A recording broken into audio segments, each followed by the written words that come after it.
দক্ষিণ পূর্ব এশিয়া ও ভারতের মধ্যবর্তী দেশ হিসেবে বাংলাদেশকে বিশেষ গুরুত্ব দেয় জাপান। কৌশলগত ভৌগোলিক অবস্থানের পাশাপাশি এর অর্থনৈতিক সম্ভাবনার কারণে এদেশে বড় ধরনের বিনিয়োগেও আগ্রহী দেশটি।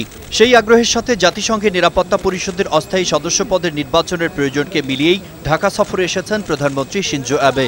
গত মে মাসে শেখ হাসিনার জাপান সফরের ফিরতি সফর এটি।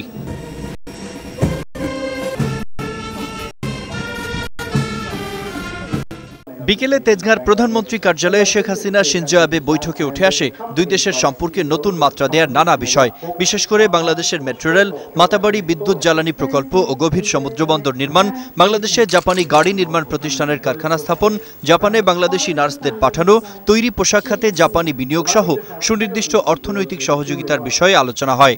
এ সময় জাপান তার প্রতিশ্রুত $6 বিলিয়ন সাহায্য দ্রুততম সময়ে ছাড় করার ঘোষণা দেয়।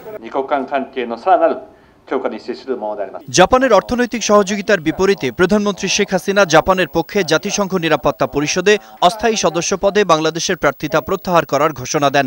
Bangladesh would support Japan's candidature from the Asia Pacific group for a non-permanent seat on the UN Security Council for the term 2016 to 2017.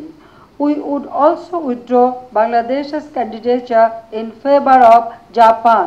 এরই মধ্যে শুরু হওয়া বে of Bengal industrial growth belt বা বিগ বি নামে পরিচিতি পাওয়া আঞ্চলিক সহযোগিতার প্রক্রিয়াকে এগিয়ে নেয়ার ঘোষণা আসে যৌথ সংবাদ সম্মেলনে।